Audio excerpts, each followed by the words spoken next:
이번 장에서는 채권에 대해서 다루게 되는데, 이 채권과 주식 중에서 두 가지가 굉장히 중요한 금융 상품이기 때문에 여러분들이 꼭 아셔야 되지만, 그 중에서도 먼저 채권을 하는 이유는 채권이 상대적으로 더 직관적이고 이해하기 쉽기 때문에 이 채권을 먼저 이야기하게 됩니다.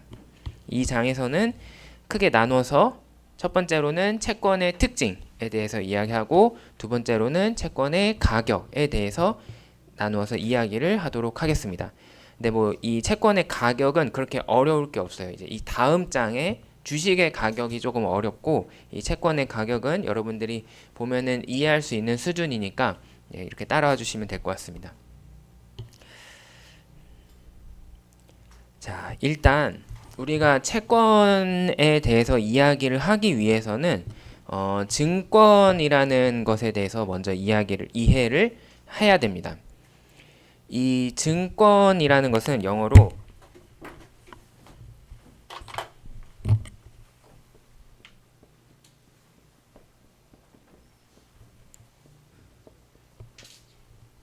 securities라고 해서 증권이라고 부르는데, 이 의미를 따져보면은 권은 어떤 권리에 대한 이야기고, 이 증은 그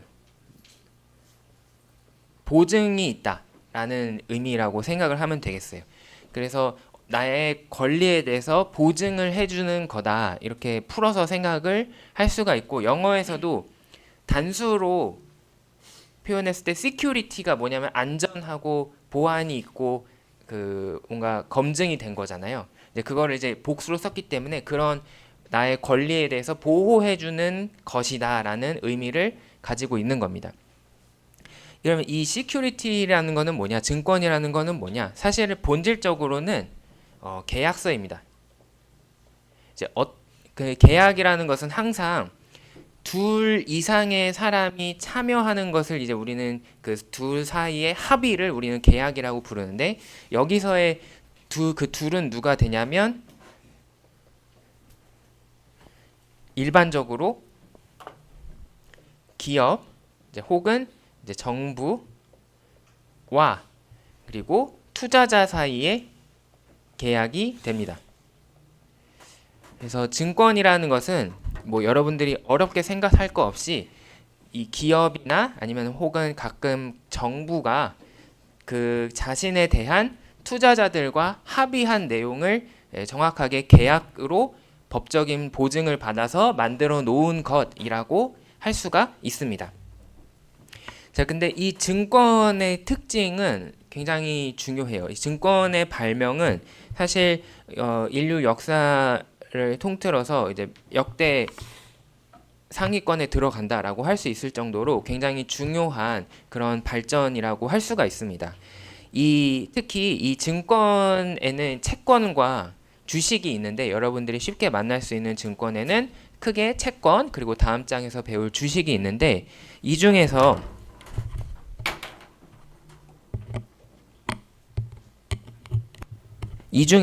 이 채권의 경우는 돈을 빌리고 갚는 관계에 대한 계약이에요. 그러니까 이 채권에서는 투자자들이 이 기업 혹은 정부가 돈을 빌리고자 했을 때 그것을 투자자들이 얼마를 빌려주겠고, 그에 대해서 네가 얼마를 이자를 내놓아라 라는 것을 계약으로 작성한 문서가 되겠습니다. 자, 그런데 돈을 빌리고 갚는 관계라고 하면은 우리는 이 투자자들과 기업의 관계뿐만이 아니라 또 쉽게 일상생활에서 접할 수 있는 관계가 있습니다. 바로 뭐냐면 은행에서 돈을 빌리는 거예요. 은행과 같은 그런 금융회사는 기본적으로 돈이 많기 때문에 그 은행이 기업이나 정부가 찾아가서 은행에서 돈을 좀 빌려달라라고 하면은 은행은 이제 그것을 빌려줄 수가 있습니다. 그 은행이 빌려주는 것을 우리는 보통 뭐라고 하냐면 대출 계약이라고 하죠. 그래서 또 은행이 이 돈이 필요한 기업에게 돈을 빌려주면은 기업 대출, 뭐 이렇게 이야기를 할 수가 있습니다. 그러면은 여러분들은 이런 생각을 할 수 있어요. 아니, 은행과 같은 그런 손쉬운 쉽게 찾아볼 수 있는 어디 가나 은행 지점이 있잖아요. 그런 쉬운 방법이 있는데 굳이 왜 우리는 채권이라는 것도 쓰고 있을까? 이제 그것은 은행의 장점이 있는 한편 단점도 있기 때문입니다. 은행에서 돈을 빌릴 때의 단점은 뭐냐면 투자자 입장에서도 불편한 점이 있고 그 다음에 돈을 빌리는 기업 입장에서도 불편한 점이 있어요. 기업 입장에서 돈을 빌릴 때 문제점은 이제 은행은 이제 대표적으로 이제 그 힘이 센 기관이에요. 상대적으로. 왜냐하면은 여러분들 우리나라의 은행이 전국에서 활동하는 시중 은행이 한 4개, 6개, 17개 뭐 이 정도밖에 안 됩니다. 10개가 안 돼요. 국민은행, 신한은행, 그다음에 하나, 그다음에 우리 이 네 가지를 대표적으로 우리는 4대 금융 지주라고 부르고 이제 우리나라에서 가장 주축이 되는 큰 은행을 포함한 4개의 금융 기관입니다. 그리고 그 외에 최근에 들어서야 뭐 인터넷 전문 은행이라고 해서 카카오뱅크, K뱅크, 그다음에 토스 이렇게 3가지가 추가됐습니다. 그럼 나머지는 뭐냐? 다 지방 은행이나 아니면 그 지방 은행 아래에 해당이 되는 그런 저축은행에 해당이 됩니다. 이제 그것들은 규모가 작아요. 그렇기 때문에 은행들에게서 거절을 당하면은 이 기업이 찾아갈 곳이 없는 거죠. 만약에 채권이라는 형태가 없다면 기업 입장에서는 내가 은행에서 대출을 받지 못하면 돈을 빌릴 수 있는 방법이 없어지기 때문에 상당히 내가 돈을 빌릴 수 있는 가능성 그리고 이제 발전 가능성이 줄어든다라고 할 수가 있습니다. 그럼 투자자들 입장에서는 또 아쉬운 점이 뭐냐? 은행이 좋은 저축 수단이지만 늘 항상 아쉬운 게 뭐냐면 우리에게 그만큼의 혜택이 오느냐라는 것이 좀 아쉽습니다. 은행을 통해서 우리가 간접적으로 투자하려면 우리는 은행에 예금을 해야 됩니다. 그러면 그 예금된 돈을 가지고 은행이 어떤 기업이나 정부에 대출을 해주는 구조이기 때문에 우리는 그 대출을 통해서 기업이 은행한테 주는 이자를 다 받는 것이 아니라 그거는 대부분은 은행이 가져가고 그 중에 아주 조금만 예금 이자라는 이름으로 우리한테 간접적으로 지급이 돼요. 그래서 보통 우리나라 지금 현재 상황에서는 내가 1년 동안 뭐 100만 원을 예금을 했다라고 하더라도 3% 이자기 때문에 1년을 기다려봐야 100만 원에서 3% 해서 3만 원밖에 이자를 못 받는다. 이거는 좀 아쉽다라는 거죠. 다른 투자 방법에 대해서. 그래서 이제 은행을 통해서 간접적으로 투자를 할 수도 있지만 그것은 투자자들 입장에서는 이익을 은행이랑 나눠야 되는 문제가 있고 기업 입장에서는 이렇게 돈을 빌릴 수 있는 기회 자체가 제한이 되는 문제가 있습니다. 그렇기 때문에 이 채권이라는 새로운 증권이 나오게 되는 것인데요. 이 채권을 비롯한 증권의 중요한 특징 중에 하나는 그 은행의 그 고유한 역할을 대체할 수 있는 새로운 방법을 개발을 했다는 겁니다. 이제 그러면은 채권이 없을 때 그럼에도 불구하고 왜 우리가 은행을 통해서 이렇게 간접적으로 돈을 빌려주고 간접적으로 돈을 빌리느냐? 그것은 은행이 제공하는 강력한 보증 능력 때문이에요. 무슨 얘기냐면 만약에 투자자들이 기업한테 오늘 직접적으로 내가 10만 원을 어떤 사람한테 빌려줬다라고 합시다. 친구들 사이에서도 뭐 만 원, 뭐 2만 원 이렇게 서로 빌려주고 갚을 수도 있겠죠. 그렇지만 작은 돈이면은 상관이 없는데 갑자기 친구가 야 나 오늘 100만 원만 빌려줘 이러면은 약간 좀 난감해지기 시작합니다. 이 자식이 이거를 갚을까 안 갚을까 이게 고민이 돼요.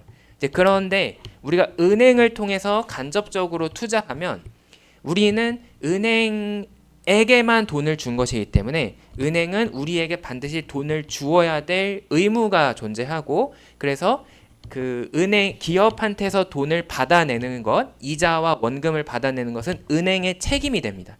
그렇기 때문에 예금을 하는 우리 일반인은 안심하고 은행에 돈을 맡길 수 있어요. 만약에 기업이 망해서 은행에서 빌린 돈을 갚지 못하더라도 여전히 은행은 우리 예금자들한테 돈을 돌려줘야 될 의무가 있고 그것을 신뢰하기 때문에 그 은행의 능력을 보장 능력을 신뢰하기 때문에 이 시스템이 작동을 할 수 있습니다.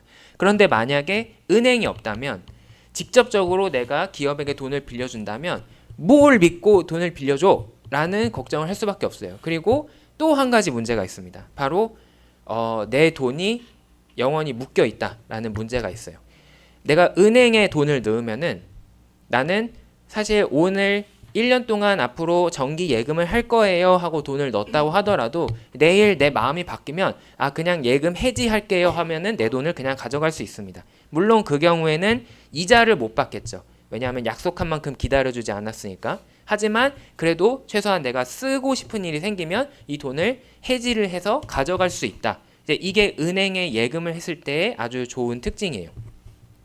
근데 그래서 이제 우리는 예를 들면 갑자기 큰 병원에 갈 일이 생겼다거나 아니면은 뭐 가족이랑 혹은 친구 연인이랑 이제 여행을 가기로 했다거나 뭐 이런 여러 가지 이벤트들이 생겼을 때 내가 큰 돈이 필요해지면 내가 은행에 넣어놨던 돈을 바로 사실상 쓸 수 있다. 이렇게 편리하게 넣었다가 뺐다가 할 수 있다라는 그런 특징이 있습니다. 근데 만약에 투자자가 기업한테 직접적으로 돈을 빌려준다. 그러면은 두 입장의 차이가 생기게 됩니다. 투자자는 기업한테 돈을 빌려줄 때 기업은 보통 이 돈을 오랫동안 써야 되니까 3년 동안 빌릴게, 뭐 5년 동안 빌릴게 이렇게 했다고 합시다. 3년 동안 빌렸다라고 할게요. 근데 내가 돈을 100만 원을 기업한테 빌려줬는데 다음 달에 한 달밖에 안 지났는데 급작스럽게 우리 부모님이 좀 아프셔서 큰 병원에 입원을 해야 됐고 수술비를 마련하게 되었다. 이러면은 기업한테 가서 야 미안한데 내가 돈이 쓸 일이 생겼으니까 돈을 좀 줄 수 있겠니? 라고 해도 기업은 전혀 응답을 하지 않을 겁니다. 전혀 내 돈을 돌려주지 않을 겁니다. 왜냐하면 계약서에 써 있거든요.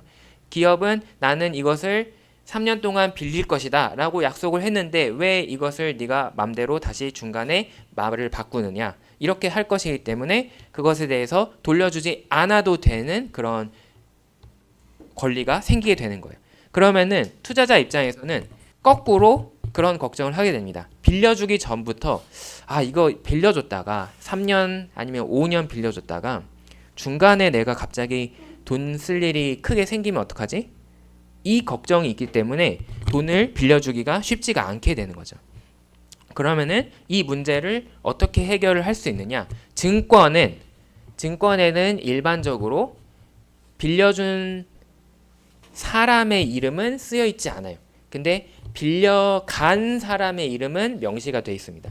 그래서 예를 들어서 삼성전자가 채권을 통해서 돈을 빌렸다라고 하면은 빌린 사람 삼성전자는 쓰여져 있지만 누구한테 빌려져 있는지는 써 있지 않아요. 이제 그것을 우리는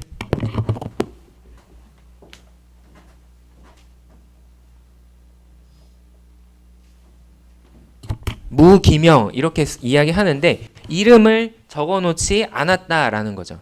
그러면 어떻게 이 증권이 작동을 하느냐? 이 증권을 가지고 있는 이 계약서를 가지고 있는 사람이 주인이고 그러면 빌린 사람은 이걸 누가 가지고 있던지 반드시 이것을 이 사람한테 갚아야 된다라는 식으로 계약이 작동을 합니다.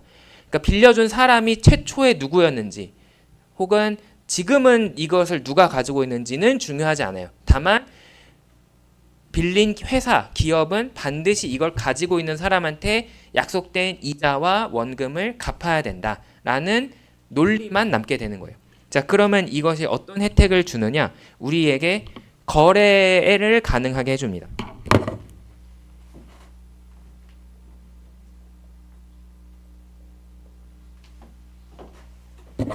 우리는 A라는 사람이 최초에 삼성전자한테 100만 원을 빌려줬다. 근데 그걸 빌려주고 채권을 그 증서로서 내가 돈을 빌려줬다라는 증서로서 계약서로서 받았다라고 합시다.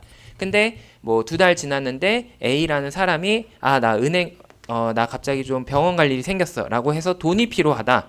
그러면 이 A는 삼성전자한테 가서 미안한데 내가 빌려줬던 돈 다시 내놓을 수 있을까? 라고 할 수는 없어요. 왜냐하면 삼성전자 입장에서 그것은 내가 빌린 기간 동안 보장을 받는 것이기 때문에. 하지만 A라는 사람은 어떤 선택을 할 수 있느냐?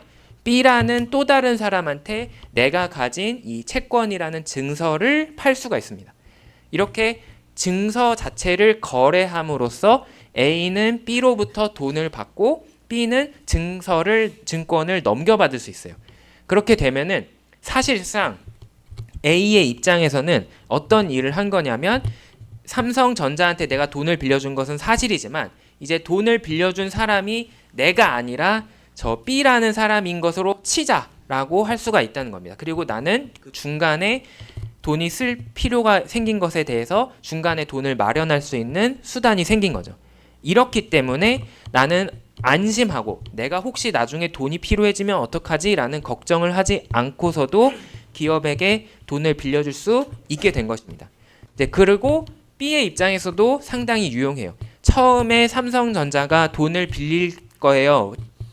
제발 우리 기업에게 돈을 주세요 라고 했을 때는 내가 꼭 투자를 하고 싶었는데 안타깝게도 그때는 내가 잠깐 돈이 없었어요. 혹은 그때는 그 사실을 몰라서 모르고 넘어갔어요. 근데 나중에 보니까 삼성전자에서 채권으로 돈을 모았대. 근데 나도 삼성전자에 투자하고 싶다. 그러면 나는 어떻게 하면 되느냐? 그거를 아쉬워하고 그냥 떠나보낼 것이 아니라 채권을 가지고 있는 사람을 찾아가서 야, 이 채권 나한테 넘겨라 라고 하면은 내가 비록 최초에 이 돈을 빌려주는 이 투자 과정에 참여하지 않았다고 하더라도 나중에라도 언제든지 참여할 수 있는 방법이 생기게 되는 거죠. 그리고 그거를 내가 증권을 가지고 있음으로써 나는 그 증권에 적힌 대로 원금과 이자를 받을 수 있는 권리를 얻을 수 있는 겁니다. 그래서 투자자 입장에서 굉장히 다양한 선택지가 생기게 되고 그러면은 투자자들이 야 이제 더 이상 고민할 필요 없다. 이제 이 기업이 돈을 갚을 능력만 있다면 우리는 돈을 빌려주자. 이렇게 선뜻 돈을 빌려주는 이 채권의 계약에 참여할 수 있게 된다. 이제 그러면 기업 입장에서도 이것이 굉장히 큰 혜택이 되죠. 왜냐하면 이 채권이 없었을 때는 내가 무조건 돈이 필요하면 은행에 가서 굽신굽신 했어야 됐는데 이제는 채권을 통해서 돈을 얻을 수 있으니까 내가 필요했던 곳에 이 돈을 투자해서 쓰고 그리고 그걸 통해서 또 많은 이익을 창출하면은 너도 좋고 나도 좋고 이제 이렇게 갈 수가 있게 되는 겁니다. 그래서 이 증권의 발명은 인류 역사에서 상당히 중요한 역할을 담당을 하고 있다라고 할 수가 있고 우리가 전통적인 은행이라는 수단에서 벗어나서 이제 직접적으로 이 돈을 빌리는 기업과 돈을 빌려주는 투자자들이 상호 관계를 상호작용을 할 수 있게 된 그런 중요한 역할을 수행했다라고 말씀을 드릴 수 있겠습니다. 그래서 채권은 결국 본질은 뭐냐면 돈을 빌리고 갚는 그 과정인데 그것을 증권이라는 이름으로 실시하기 때문에 투자자들이 정해진 사람이 아니다. 여기서의 투자자는 은행과 같은 그런 정해진 애들이 아니라 불특정 다수 누구든지 이 채권을 삼으로써 채권을 가짐으로써 이 투자에 참여할 수 있는 돈을 빌려주는 행위에 함께 할 수 있는 그런 수단이 된다라고 이야기할 수 있습니다. 자, 그러면은 본질은 돈을 빌려주고 갚는 거니까 돈을 빌려주고 갚을 때는 꼭 정해야 되는 것들이 있을 거예요. 첫 번째가 뭐냐? 얼마를 빌려줄 건데가 가장 중요하겠죠. 그것을 우리는 채권에서는 액면가라고 부릅니다. 왜 액면가라고 부르냐면 여기서의 면은 이제 얼굴 면자예요. 그래서 이것은 채권을 딱 봤을 때 이렇게 딱 이렇게 떡하니 쓰여져 있는 그 큰 숫자를 의미합니다. 그리고 그것은 보통 원금이 얼마냐, 네가 최초에 빌려준 돈이 얼마냐, 혹은 기업이 나중에 갚아야 되는 원금이 얼마냐라는 이야기가 되겠죠. 그래서 액면가는 원금이다. 그리고 두 번째로는 뭐가 있을 거냐면 언제까지 빌려줄 거냐, 기간에 대한 이야기가 있을 겁니다. 예를 들면 2년이다, 3년이다. 이제 그 중에서 내가 이 기업이 돈을 갚을 때까지 남은 기한을 우리는 만기라고 부릅니다. 혹은 그때를 의미해요. 그 날짜를 만기라고 해요. 그래서 2026년 3월 31일이 만기다라고 할 수도 있는 거고 지금부터 2년 동안의 만기가 남아 있다라고 해도 이제 괜찮은 거죠. 그래서 이제 시간에 대한 이야기는 요 만기라는 표현을 통해서 하게 됩니다. 자, 그다음 세 번째는 뭐냐? 그냥 원금만 빌려주고 원금만 받으면 누가 봐도 빌려주는 사람이 호객이죠. 예, 그렇기 때문에 반드시 뭔가 특별한 혜택을 줘야 될 겁니다. 이제 그것은 돈을 빌려주고 갚는 관계에서는 이자가 반드시 있어야 된다. 이제 그 이자를 뭐라고 부르냐면 이제 우리는 이표라고 부릅니다. 자, 요 이표에 대해서 이제 좀 이야기를 해볼 건데 지금 여기 보면은 이게 가상의 삼성전자가 발행한 채권입니다. 근데 보시면 여기 딱환이 써 있죠. 그래서 얼마냐? 10. 저도 이제 그 숫자를 항상 그 한자 숫자를 잘 못 읽어서 세봐야 되는데 10억 원을 빌렸다라고 이제 큼지막하게 쓰여 있습니다. 이제 이게 바로 액면가, 원금이 얼마다 10억 원을 빌렸다라는 거를 확인을 할 수 있습니다. 잠깐 여담인데 이렇게 숫자를 우리가 한자로 같이 써주는 이유는 혹은 한글로 같이 써주는 이유가 있어요. 왜 그러냐면 숫자는 조작하기 쉽습니다. 이제 우리가 지금은 전자 디지털 세상에 살고 있지만 이제 과거에는 이게 다 종이 서류로 이루어졌을 거 아니에요? 그러면은 내가 이 증서를 가지고 있으면 나는 어디 가서든 야 나는 이런 사람이야, 내가 돈을 빌려준 사람이야 이렇게 얘기할 수가 있는 거예요. 근데 숫자로 돼 있다 보니까 여기 뒤에 살짝 공을 하나 더 붙이면은 갑자기 내가 10배를 빌려준 셈이 되는 거죠. 그런 사기와 조작이 가능하기 때문에 그것을 방지하기 위해서 이렇게 한글 혹은 한자로 이거를 써주는 겁니다. 정확하게.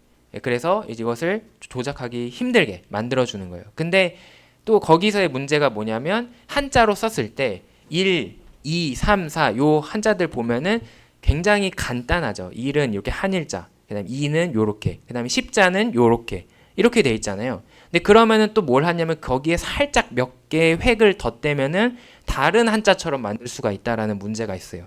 그걸 방지하기 위해서 이렇게 법적인 계약에 대한 한자는 일부러 복잡한 한자를 씁니다. 그래서 이게 보면은 이게 10억 이제 그 10억 원에 해당이 되는 건데 그것을 일자를 이렇게 안 쓰고 이제 복잡한 한자로 일을 나타내는 그런 식으로 쓰고 있는 거예요. 그래서 조작을 하기 어렵게 만들기 위해서 이렇게 쓰고 있다라는 것을 알 수가 있고 지금 보면은 어떻게 되냐면 93년 6월 2일에 빌렸고 언제 갚느냐라는 게 나와 있습니다. 이제 여기 보면은 96년 6월 2일까지 라고 돼 있기 때문에 이 만기는 최초에 3년 동안 빌린 거다. 3년 동안 이 돈을 빌려준 거다라는 점을 확인을 할 수가 있습니다. 그리고 나서 요 아랫부분에 해당이 되는 게 이표입니다. 바로 이자에 대한 이야기인데 자세히 읽어보면 이자 지급 얼마 이런 식으로 쓰여져 있어요. 그리고 날짜가 써져 있습니다. 이제 여러분 요즘에는 예를 들면 이마트나 아니면은 뭐 다른 마트를 가신다라고 했을 때 오프라인 마트를 가시더라도 요즘에는 다 앱으로 하잖아요. 그래서 앱으로 내가 회원 가입하고 그다음에 포인트도 적립하고 이렇게 하기 때문에 사실 요즘에는 잘 볼 수 없는 풍경인데 예전에는 항상 아파트 집집마다 전단지를 뿌리는 사람이 있었죠. 그래서 오늘 이번 주 특가, 이번 주 행사, 품목 이래서 뭐 사과 뭐 15,000짜리를 뭐 10,000원에 판다. 뭐 포도 이번에 할인한다. 뭐 쌀을 뭐 할인한다. 근데 그때 조건이 뭐냐면 요 전단지에 요 쿠폰을 잘라 오세요. 이렇게 돼 있었어요. 그리고 또 피자를 시켜 먹으면은 요즘에야 이제 앱으로 그 피자 사 먹은 거를 적립을 하지만 예전에는 피자 이 판때기에 뗄 수 있는 부분이 있었죠. 그래서 그거를 10개를 모으면 아니면 중국집에서 그걸 뭐 쿠폰을 10개를 모으면은 이제 그거를 따다닥 내밀면은 이제 배달기사가 그걸 가져가고 이제 돈을 안 받고 이런 식으로 했단 말이에요. 이제 그게 바로 쿠폰이에요. 그래서 요 이표도 영어로는 쿠폰이라고 하는 이유가 똑같습니다. 원리가. 여기 처음에 이 발행된 채권에서 이거를 떼서 기업이나 아니면 이 기업을 담당하고 있는 은행 창구에 가서 내가 이거를 받으러 왔다라고 하고 이걸 쿠폰을 내밀면 바로 그에 대한 이자를 받을 수 있는 겁니다. 그래서 이제 이 채권에서의 이자를 우리는 쿠폰, 그리고 한글로는 그 표자가 들어가서 이표 이렇게 이제 부르게 된 거예요. 그러면은 이 재밌는 특징을 알 수가 있는데, 그러니까 쿠폰을 떼려면 끝부분부터 떼는 게 좋겠죠. 이제 그래서 중간 여기부터 이렇게 떼면은 좀 이 아래가 이제 너덜너덜해서 이제 찢어지거나 잃어버릴 수 있잖아요. 그래서 쿠폰을 뗄 때는 아래쪽부터 떼는 게 편할 겁니다. 그래서 이 표를 보면은 지금 조금 멀어서 안 보이실 수 있는데 이 날짜가 역순으로 배열이 되어 있습니다. 그래서 가까운 날짜가 93년 6월, 그다음에 93년 그 9월, 93년 12월 이렇게 되어 있는 게 아니라 거꾸로 93년 6월, 93년 12월, 94년 3월, 94년 6월 이렇게 여기부터 떼서 이렇게 차근차근 쓰게 돼 있어요. 이제 이게 종이로 돼 있던 그런 흔적이 종이 서류로 돼 있던 그런 흔적이 남아 있는 모습이다라고 우리가 생각을 할 수 있겠습니다. 하지만 이제 당연히 이 시대가 발전하였기 때문에 우리나라에서는 재작년부터 공식적으로 이제 더 이상 종이 채권, 종이 주식은 사용하지 않는다. 모든 것은 이제 디지털로 한다. 이렇게 전환을 했어요. 그래서 더 이상 이제 이러한 형태의 진짜 종이 서류는 이제 우리가 볼 수가 없고요. 이제 다 디지털로 처리가 돼서 이제 그 담당하고 있는 곳이 있고 이제 그곳이 바로 한국예탁결제원입니다. 이 채권의 본질적인 핵심적인 내용은 원금, 이자, 기한, 그래서 액면가, 이표, 만기 요 세 가지로 끝이 났어요. 하지만 이름에서 알 수 있듯이 이것은 여러 가지 계약이고 이 계약의 핵심은 어떠한 권리를 보장을 해줄 거냐라는 겁니다. 그래서 채권에는 여러 가지 계약 사항들이 들어가게 됩니다. 그리고 그것을 법적으로 약속을 해주는 그런 형태가 되는데 거기서 우리가 몇 가지 살펴볼 것들이 있습니다. 첫 번째로는 어떻게 이 지급을 보장을 해줄 거냐. 그 다음에 두 번째로는 우선순위에 대한 게 있고 세 번째는 원금을 중간에 갚으면 안 되냐. 꼭 만기까지 기다려야 되느냐라는 문제가 있을 수 있습니다. 그리고 네 번째는 이게 채권인데 혹시 다른 증권인 주식과는 상관이 없느냐와 관련된 그런 내용들이 있을 수 있습니다. 자, 먼저 지급을 어떻게 보장을 할 거냐. 이것은 말뿐인 약속은 조금 믿기 어려울 수 있죠. 그래서 이 돈을 빌리는 기업이나 정부가 아주 든든하고 아주 믿음이 가는 애라면 상관이 없겠지만 조금 걱정되는 게 있다라고 하면은 그것을 확실하게 해주기 위해서 우리는 담보가 설정이 될 수 있습니다. 담보라는 것은 만약에 네가 원금 혹은 이자를 정해진 날까지 갚지 않으면 그 대신 이거 다른 것을 내놓겠다라는 것이 되는 겁니다.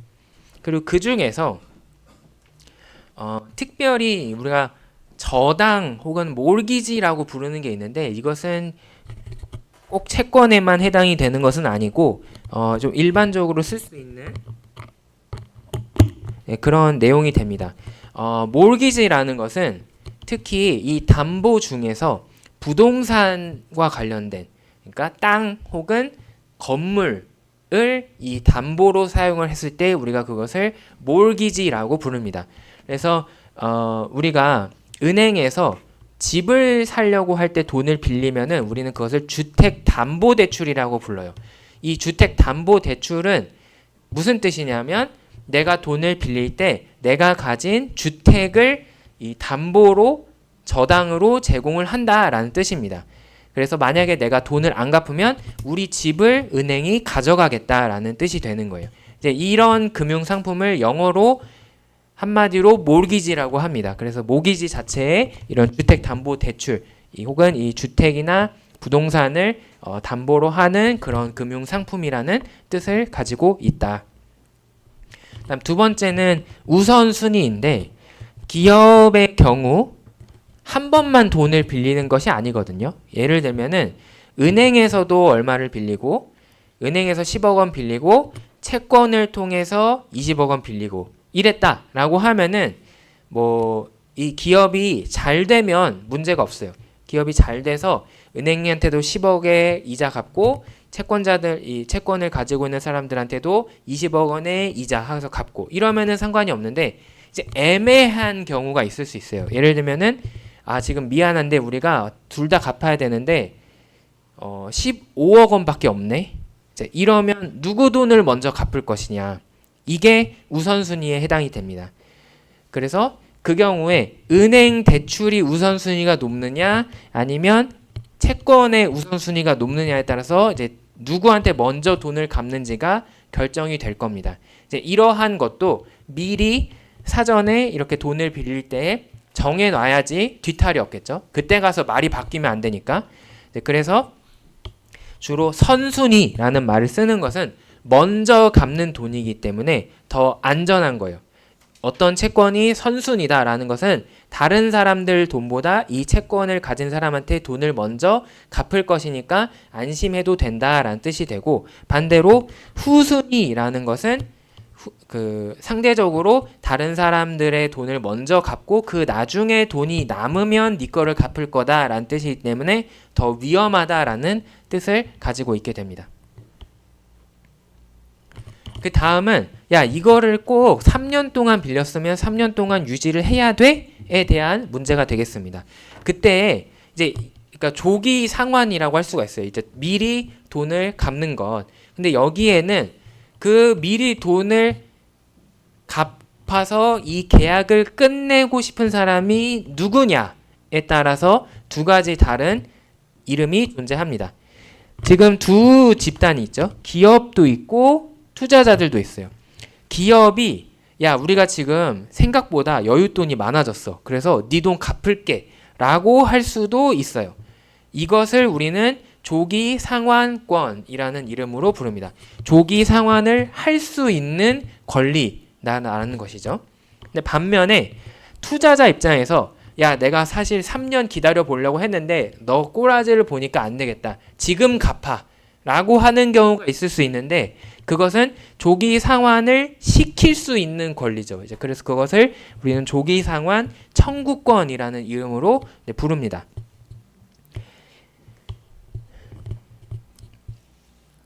그래서 이 이름은 나중에 헷갈리실 수도 있는데 이 두 가지 누가 이것을 요청을 할 수 있느냐 그리고 누가 이 권리를 가지고 있느냐에 따라서 조기 상환권 혹은 조기 상환 청구권으로 나누어서 볼 수가 있다. 이런 정도를 여러분들이 알아두시면은 유용할 것 같습니다. 그러면 넘어가기 전에 그러면 조기 상환권이 있는 채권은 누구한테 유리한 거예요? 기업이 있고 투자자가 있어요. 근데 이 채권에는 조기 상환권이 명시가 되어 있다. 그러면 누구한테 유리한 걸까요? 그렇죠. 기업한테 권리를 주는 것이기 때문에 기업한테 유리하게 됩니다. 반대로 조기 상환 청구권이 있다라고 하면은 누구한테 유리하다? 그렇죠. 투자자들한테 유리해지게 되는 겁니다. 이제 이런 계약의 조건들을 이제 꼼꼼히 잘 따져봐야 이제 누가 유리한 계약인지 누가 불리한 계약인지 이런 것들이 이제 구분이 될 수가 있겠습니다. 자, 다음은 주식에 대한 연계인데요. 여러 가지 형태가 있는데 몇 가지를 소개를 해드리자면 첫 번째로는 전환사채라고 불리는 그런 채권들이 있습니다. 이 채권은 어떤 조항들이 있냐면 이 채권은 주식으로 바꿀 수 있다라고 되어 있어요. 그래서 바꿀 수 있다라고 해서 전환사채라고 부르고 영어로는 convertible bond 해서 보통 줄여서 CB라고 이야기를 합니다. 자, 이것은 어떤 의미냐면 채권인데 만약에 서로 합의가 되면은 이 채권을 주식으로 바꾸겠다라는 뜻이에요. 자, 그러면 이 채권과 주식의 차이가 뭔지를 우리가 이해를 해야 되는데 채권은 엄연히 돈을 빌리고 갚는 관계입니다. 근데 반면에 주식은 그냥 내가 돈을 투자해서 나도 이 기업의 주인인 주주가 되겠다라는 계약이에요. 그럼 어떤 차이가 있느냐? 채권의 경우는 돈을 빌리고 갚는 것이기 때문에 나는 됐고 네 상황은 상관이 없고 나에게 약속한 원금과 이자를 내놓아라 라는 게 초점이에요. 반면에 주식은 그래 우리가 한 몸이 되자, 한 배를 타자, 함께 하자 라는 의미를 가지고 있는 거죠. 그래서 이 전환사채는 보통 어떤 때에 쓰여지느냐, 기업이 돈을 다 갚을 만한 확신이 잘 안 들면 전환사채를 씁니다. 그래서 전환사채를 만드는데 그 경우에는 어떤 의미냐면 만약에 우리 기업의 사정이 어려워져서 원금을 너희한테 갚지 못하게 되는 경우 그 대신 이것을 주식으로 바꿔주겠다. 그러니까 우리랑 그러면은 원금을 안 갚아도 되게 되는 거죠. 원래는 원금을 갚아야 되는 계약이지만 그 원금을 갚는 의무가 사라지게 되는 거예요. 그러면서 채권이었던 것이 주식이 되니까 채권은 부채였는데 주식은 자기 자본이니까 부채는 줄어들고, 그러니까 총 갚아야 되는 돈은 줄어들고 우리 기업이 가지고 있는 고유한 이 자산인 자기 자본은 늘어나는 효과가 있게 됩니다. 그래서 기업이 조금 더 버틸 수 있는 힘이 강해지게 되는 거죠. 그래서 이 전환사채는 좀 어려운 기업들이 많이 사용을 하게 된다. 이렇게 기억을 하시면 되겠습니다. 근데 한편 이제 그거랑 비슷해 보이는데 조금 느낌이 다른 것이 있습니다. 이제 영어 이름은 아주 간단한데 한글로 하면 좀 복잡해요. 신주 인수권 부사채. 근데 항상 여러분들이 이 금융 용어를 보실 때 부자가 들어간다. 그러면은 이 중간에 있는 부는 무슨 의미냐면 무엇이 붙어 있는으로 해석을 하면 됩니다. 그래서 이거는 어떻게 볼 수 있냐면 요 앞에 신주 인수권이 붙어 있는 사채, 회사가 발행한 채권이다. 이렇게 생각을 하면 되겠습니다. 그래서 영어 이름은 뭐냐면 bond with 신주 인수권이에요. 그리고 신주 인수권을 영어로는 warrant라고 해서 bond with warrant. 그래서 영어로는 줄여서 그냥 BW라고 이제 부르는 그런 채권이 됩니다.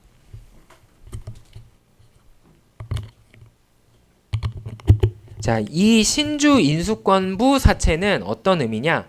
내가 채권을 샀더니 신주 인수권이 따라오네 라는 느낌이에요. 그러니까는 번들로 신주 인수권이라는 상품이 함께 온 겁니다. 마치 여러분들이 어디서 무슨 물건을 샀을 때 사은품을 받는 거랑 똑같습니다. 근데 그 사은품이 뭐냐면 신주 인수권이다. 신주, 새로운 주식을 살 수 있는 권리. 그래서 이 신주 인수권부 사채를 사는 채권 투자자는 졸지에 나중에 내가 원하면 주식도 살 수 있는 권리가 생기게 되는 겁니다. 그래서 이것은 이 신주 인수권을 쓸 수가 있어요. 그래서 내가 채권 투자만 하고 있었는데 채권을 통해서만 투자하고 있었는데 나도 주식도 가지고 싶다라고 하면은 이 신주 인수권부 사채를 들이밀면서 나한테 주식을 내놔라 라고 하면은 이 주식을 기업이 우리한테 새로 만들어서 주게 됩니다. 자, 그러면은 전환사채랑 신주 인수권부 사채는 둘 다 주식이랑 연관이 있지만 살짝 느낌이 달라요.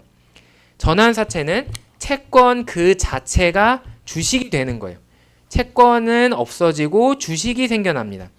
그래서 부채는 줄어들고 자기 자본은 늘어나요. 근데 반면에 신주 인수권부 사채는 채권은 그대로 있고 사은품으로 주식이 생기는 거예요. 그러니까는 부채는 그대로 있는데 자기 자본이 늘어나게 되는 거죠. 그래서 이제 이게 기존에 있는 채권은 이 신주 인수권부 사채의 경우에는 기존에 있는 채권도 그대로 가되 주식 또한 내가 함께 투자할 수 있는 이제 그런 금융 상품이다. 이렇게 생각하면 되겠습니다.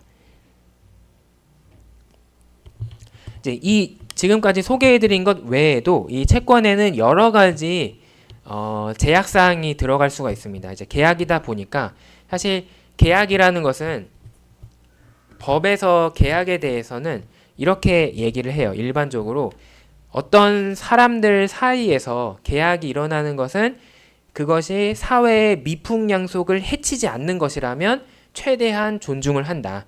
예를 들면은 여러분들 사이에서 친구들끼리 어떤 계약을 맺고 그것을 변호사를 통해서 공증을 받으면 그게 어떠한 계약이든지 서로 이행하게 될 수 있고 그 계약을 존중을 받을 수 있습니다. 단 그 계약이 예를 들면 살인에 대한 계약이라든지 뭐 아니면은 누구를 다른 사람을 고통에 빠뜨리는 계약이라든지 이런 것만 아니면 상관이 없는 거예요. 네, 그래서 이 채권 또한 계약이기 때문에 아주 자유롭게 기업과 투자자의 니즈에 맞추어서 다양한 옵션들을 넣을 수가 있는 겁니다. 이제 그런 것들을 우리는 코베넌트라고 부르고 이제 보호조약 혹은 특약이라고 부르는데 어떤 것들이 있을 수 있느냐? 투자자 입장에서 보통 이 기업에 대해서 좀 당부하고 싶은 것들을 좀 넣을 수가 있습니다. 예를 들면 이런 거죠. 내가 이 채권을 샀다라는 것은 기업에게 돈을 빌려준 건데 이 과정에서 갑자기 기업이 어려워지더니 다른 채권을 마구마구 찍어낸다. 즉 다른 곳에서 돈을 많이 빌려온다. 근데 그러면서 나는 뒷전으로 하고 걔네한테 우선순위를 줘서 선순위 권리를 준다. 이러면 갑자기 나는 내가 돈 받을 수 있겠지라고 생각했는데 갑자기 후순위로 밀려버리게 되는 거죠. 이제 이거는 좀 불합리하다라고 생각할 수 있기 때문에 이제 그것에 대해서 염려가 있다면 본 기업은 이 채권보다 우선순위가 높은 다른 채권을 발행할 수 없다. 이런 보호 조항을 넣을 수 있겠습니다. 또 내가 돈을 빌려주고 싶었던 애는 너야. 근데 갑자기 네가 다른 애한테 인수합병이 돼서 사라졌어. 이러면 황당한 사건이죠. 예, 그렇기 때문에 인수합병을 하지 말라라는 그런 보호조항이 있을 수도 있습니다. 또 얘네가 나한테 돈을 갚으려면은 아주 안전하고 건실하게 운영을 잘 해야 되는데 막 이상한 데다 돈 쓰고 이러면 안 되겠죠. 예, 그래서 그런 것들을 막기 위해서 재무 지표에 대한 요구를 할 수도 있어요. 예를 들면은 뭐 ROA는 몇 퍼센트야 된다. 뭐 이런 것도 할 수가 있습니다. 하면 운전자본을 뭐 20억 원 이상으로 해야 된다. 이런 것들도 할 수가 있는 거죠. 그래서 다양한 또 조약을 만들 수가 있습니다. 최근에는 채권 투자하는 사람들도 환경, 사회에 관심이 높아지면서 이 기업이 사회적으로 아니면 환경적으로 나쁜 해악을 가하는 그런 일을 해서는 안 된다. 이런 조항을 넣는 경우도 늘어나고 있어요. 이제 그래서 이런 식으로 드러나게 되는데 어떤 수준의 ESG 등급을 유지해야 된다. 그 등급은 어디에서 인증을 받아라. 이런 식의 조항을 넣을 수가 있습니다. 그래서 이러한 조항이 생기는 경우에 이제 그것을 우리는 요즘에는 ESG 채권이다. 뭐 녹색 채권이다. 뭐 이런 식으로 우리가 부르고 있습니다. 자, 그래서 지금까지는 이 채권에 대해서 일반적으로 어떤 이야기들을 할 수 있느냐라는 것을 이제 살펴보았습니다. 이제 우리 남은 부분은 사실 간단한데 중요한 건 뭐냐면 투자자 입장에서 채권의 가격이 됩니다. 자, 가격이라는 것이 존재할 수 있는 이유는 이게 증권이고 증권은 무기명이고 그래서 거래가 가능하기 때문에 투자자들 사이에서 서로 사고 팔 수가 있다라는 거죠. 그렇기 때문에 가격이 생길 수 있는 겁니다. 만약에 내가 절대 나는 팔 수가 없는 게 있어요. 예를 들면은 뭐 제 딸을 가격을 매길 수 있느냐라고 하면은 매길 수가 없습니다. 왜냐하면은 이것을 팔 수가 없기 때문에. 그러니까는 가격이 있다는 것은 서로 사고 팔 수 있다라는 그런 의미도 같이 가지고 있는 거예요. 그렇다면은 거래라는 것은 무엇이냐? 거래라는 것은 그 소유권을 내가 가져오겠다라는 거죠. 근데 이거는 생각해 보면은 누구든지 할 수가 있는 겁니다. 어떤 법으로 정해진 게 아니에요. 이 세상에 존재하는 채권이나 다른 증권에 대해서 누구든지 가지고 있는 사람과 가지고 있지는 못하지만 원하는 사람의 서로의 니즈만 맞는다면 그것을 서로 주고받을 수 있는 겁니다. 따라서 이제 우리가 생각해야 되는 것은 사실 이런 증권의 거래는 보통은 증권거래소, 그러니까 우리나라에서는 한국거래소를 생각하지만 사실은 한국거래소는 나중에 생긴 거고 그 전에 원래 사람들끼리 증권을 거래하던 게 있는 거다. 이 일의 발생 순위가 뒤집혀서 생각해서는 안 됩니다. 그래서 일반적으로 거래를 할 수 있는데 나중에 그 거래를 편하게 해주기 위해서 거래소가 생겼을 뿐인 거예요. 그래서 사실은 거래소 바깥에서 거래소를 통하지 않고서도 많은 거래가 이루어지고 있는데 이제 그것을 우리는 장외 시장, 시장 바깥의 또 다른 시장이라고 해서 장외 시장 혹은 영어로는 OTC라고 부르는데 이 OTC는 Over the Counter, 그러니까 이 카운터 매장 바깥에서 일어나는 거래다라는 뜻입니다. 제가 그 석사 과정일 때 여름에 잠깐 키움증권에서 한 1개월, 2개월, 한 2달 동안 인턴을 잠깐 해봤는데요.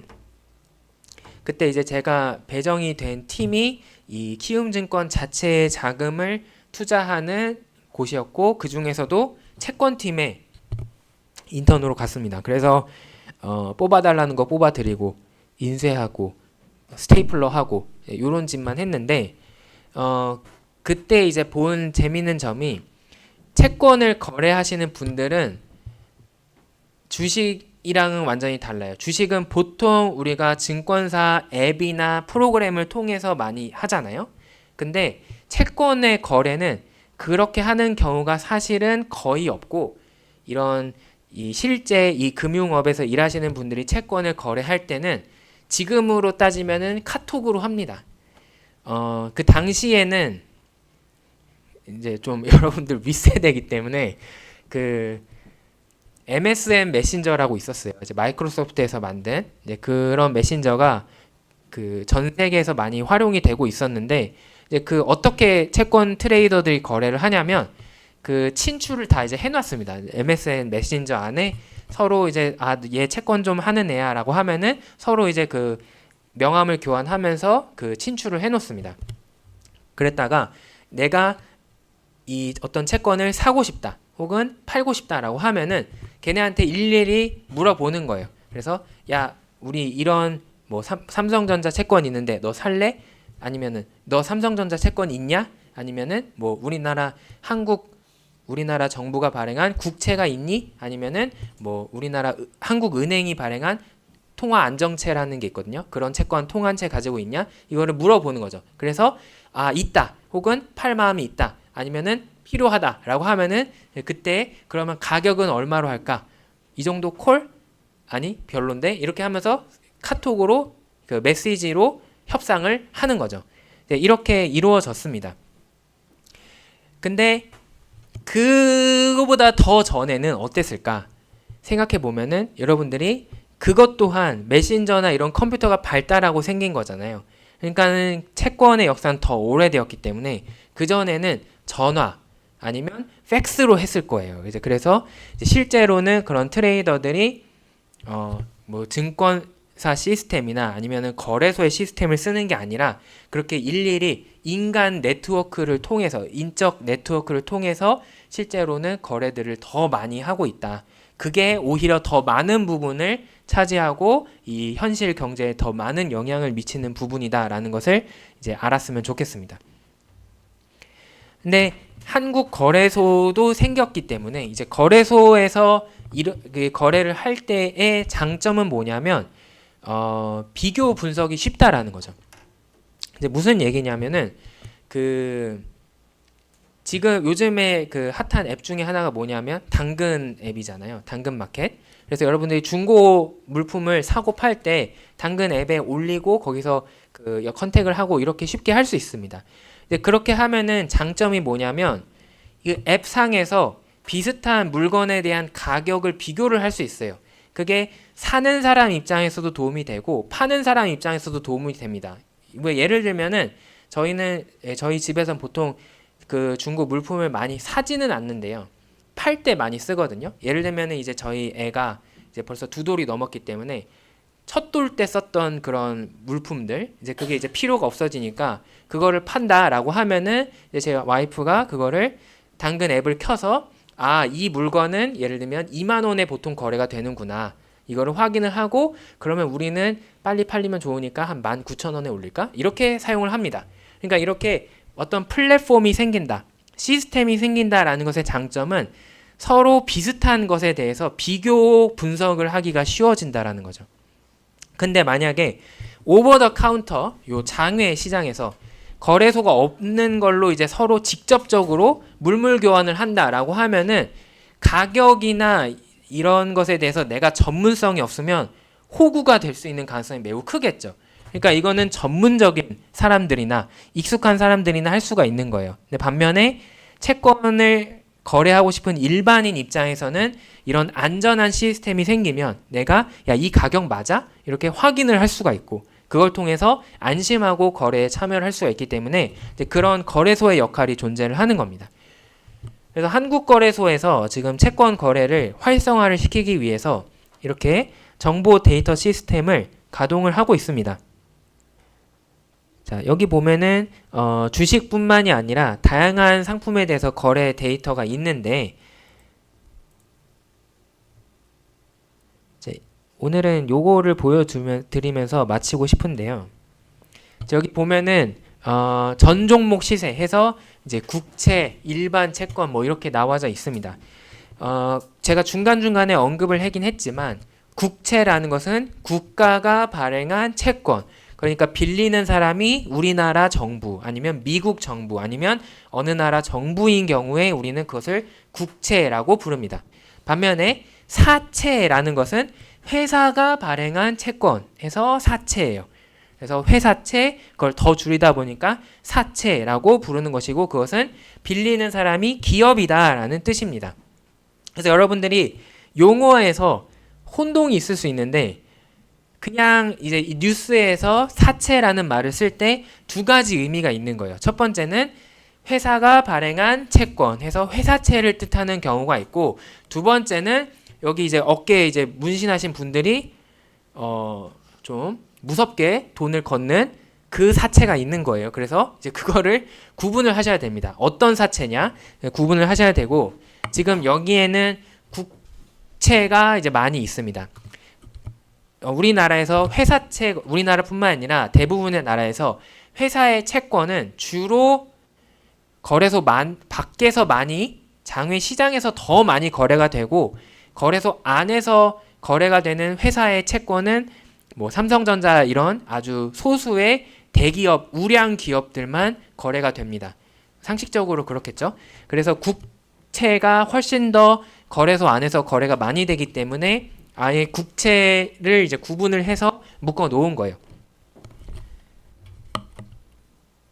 근데 이름을 보면은 여러분들이 이게 어떤 의미인지 다 알 수 있게 대략적으로 다 써놨습니다. 지금 이름이 굉장히 복잡해 보이는데 자, 예를 들면은 여기에 국고 02875-2609-24-9 이렇게 써 있잖아요.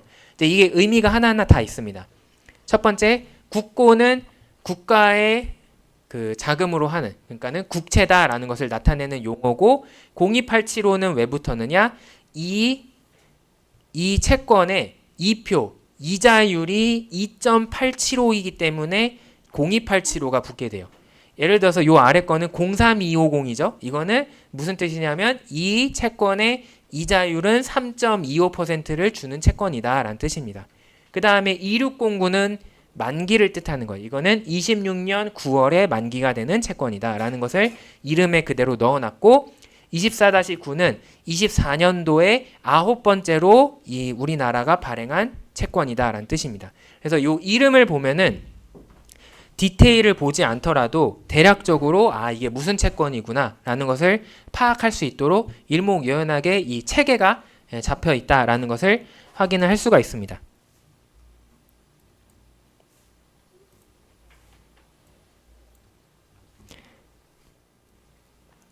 자, 그러면은 지금 요 국채 중에서도 지금 국고 033752503223-3이 나와 있는데 이것의 가격이 나와 있어요.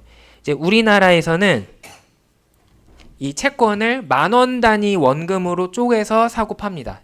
그 국채의 경우에는 그래서 기준이 10,000원인데 원금 10,000원짜리를 지금 2024년 10월 30일에 1063원에 샀다라는 뜻입니다. 그러면은 여러분들이 액면가는 10,000원인데 그거를 왜 1063원을 주고 63원을 더 비싸게 샀네? 라는 생각을 할 수가 있습니다. 그거는 왜 그러느냐? 그것은 이 원금 자체, 그러니까 내가 이거는 2503이니까 내년 3월까지 기다리면 원금 10,000원을 받을 수 있는 금융상품이지만 중간에 이자를 받겠죠.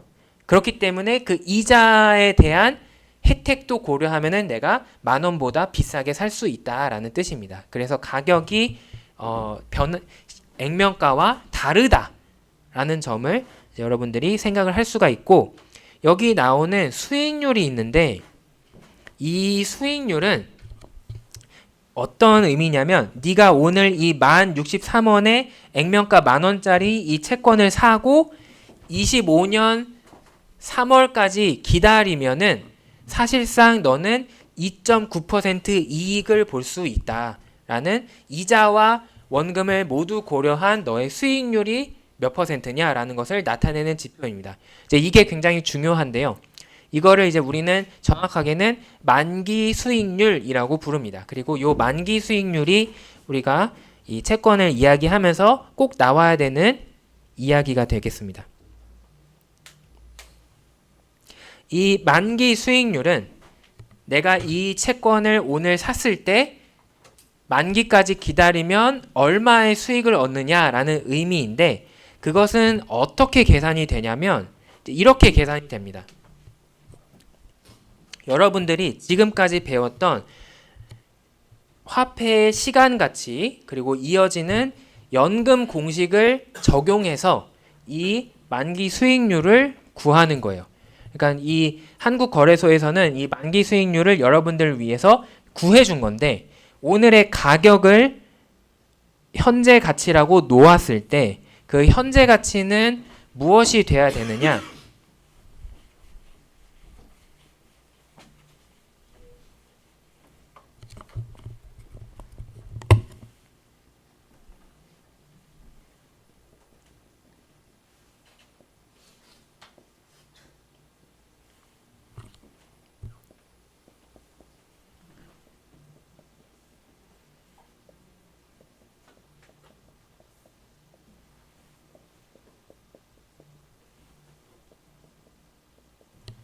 자, 이런 그림을 그려서 생각을 할 수 있습니다.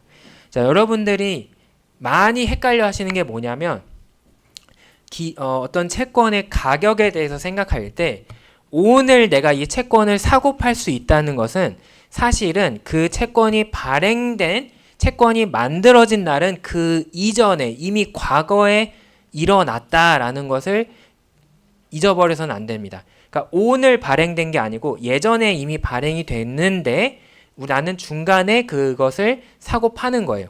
그리고 그러면 만기가 있을 텐데 만기가 되면은 원금, 그러니까 액면가와 이표, 쿠폰, 이자를 같이 받을 겁니다. 그리고 중간중간에 정해진 날짜에 이표, 쿠폰을 또 받을 거예요. 그러면 오늘 기준으로 내가 생각하는 이 채권의 가치를 우리는 채권의 가격이라고 할 수가 있습니다. 그리고 이 가격은 어떻게 결정이 되느냐? 바로 앞으로 있을 이자들과 원금에 대해서 현재 가치를 계산했을 때 이 가격이 돼야 된다라는 거예요. 이제 그러면 이 이자들은 똑같은 금액이 이번에 한 번, 다음번에 한 번, 또 그 다음번에 한 번 이런 식으로 연속적으로 이어지기 때문에 연금 공식을 통해서 구할 수가 있습니다. 그게 바로 이 부분이 되는 겁니다. 어떤 그 이자의 크기에다가 어떤 이자율을 고려해서 계산을 한 것이 바로 이 이자들의 현재 가치가 될 것이다. 그리고 두 번째 부분은 마지막에 받는 액면가, 원금에 대해서는 마지막 한 번만 생기니까 그것을 현재 가치로 계산을 하면은 될 거다. 그래서 그 원금의 현재 가치를 구한 것이 될 겁니다. 이렇게 한 것이 오늘 봤던 채권의 가격이 될 거다. 예를 들면은 이 아까 봤던 1069원이 될 거다라는 이야기가 되는 거죠. 그리고 그러면은 우리가 모르는 하나가 생기는데 이표 그러니까 이자는 얼마인지 알아요. 액면가 얼마인지 알거든요. 그러면 모르는 게 뭐냐? 이자율이 얼마냐를 모르게 됩니다. 그리고 그 이자율에 대해서 이 방정식을 푼 것이 바로 만기 수익률이 되는 겁니다.